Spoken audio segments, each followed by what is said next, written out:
अन्य महत्वना समाचार गीर सोमनाथमांथी कलाकार देवायत खबर द्वारा हुमलाना मामले पोलीसे तपास दरमियान मळेली बे कार मुद्दे खुलासो थयो छे। बंने कार देवायत खबरनी न होवानुं पोलीस तपासमां खुल्युं। राजकोट अने अमरेलीना व्यक्तिनी कार होवानुं सामे आव्युं। तालाला पोलीस बंने कारना मालिकोनी पूछपरछ करशे। देवायत खबरे 15 दिवस पहला हुमलानो प्लान बनाव्यानी शक्यता हाल तो पोलीस द्वारा व्यक्त करवामां आवी छे, परंतु आज कार छे ए राजकोट अने अमरेलीना व्यक्ति छे। तालाला पोलीसे बंने कारना मालिकोनी पूछपरछ हाथ धरी। उल्लेखनीय छे कि फॉर्च्यूनर अने क्रेटा कार बिनवारसी हालतमां धणीज गामना सीम विસ્તારમાંથી મળી આવી હતી।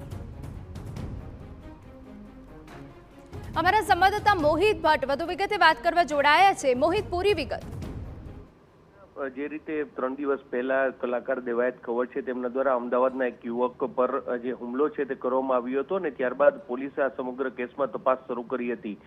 ગઈકાલે પોલીસને જે હુમલાના બનાવમાં વપરાયેલી 2 કાર છે તે મળી આવી હતી, જેમાં એક કાર છે જેનાથી તેમને અકસ્માત સર્જ્યો હતો અને ત્યારબાદ જુનાગઢ એ જે કાર છે તે મૂકી દેવામાં આવી હતી અને અન્ય ગાડીને તે ફરાર થઈ ગયો હતો। જો કે પોલીસને જે 2 કાર મળી છે તેમાં ચોંકાવનારો ખુલાસો છે તે થયો છે। આ બંને કારના માલિકો દેવાયત ખબર નહીં પરંતુ અન્ય વ્યક્તિઓનું સામે આવ્યું છે। એક કાર છે તે રાજકોટના કોઈ વ્યક્તિની અને અન્ય એક બીજી કાર છે તે અમરેલીના વ્યક્તિની હોવાનું સામે આવ્યું છે, જેને લઈને પોલીસે તપાસ શરૂ કરી છે।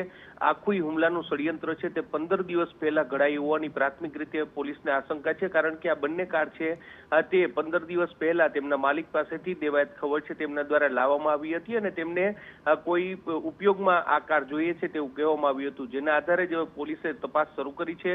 પોલીસે આ બંને કારના માલિકો છે તેની પણ આગામી દિવસોમાં પૂછપરછ છે તે કરી શકે છે અને અન્ય કાર લઈને જે ફરાર થઈ ગયો છે તે પણ દેવાયત ખબરની માલિકીની નહીં પરંતુ અન્ય વ્યક્તિની માલિકી હોવાની પોલીસને આશંકા છે, જેના આધારે પોલીસે આગળની તપાસ છે તે શરૂ કરી છે। પોલીસે અલગ અલગ એલસીબી, એસઓજી અને સાથે સાથે સ્થાનિક પોલીસની ટીમો છે તે બનાવવામાં આવી છે। દેવાયત ખબરના વતન છે ત્યાં પણ પોલીસની એક ટીમ છે તે સ્ટેન્ડ ટુ રાખવામાં આવી છે, એટલે જલ્દીમાં જલ્દી દેવાયત ખબર પકડાય તે દિશામાં અત્યારે પોલીસ પ્રયત્નશીલ થતી જોવા મળી રહી છે। બિલકુલ આભાર મોહિત। તો પોલીસે અલગ અલગ ટીમો બનાવવામાં આવી છે, પરંતુ જે 2 કાર મળી આવી છે તે રાજકોટ અને અમરેલીના વ્યક્તિની હોવાનું સામે આવ્યું છે।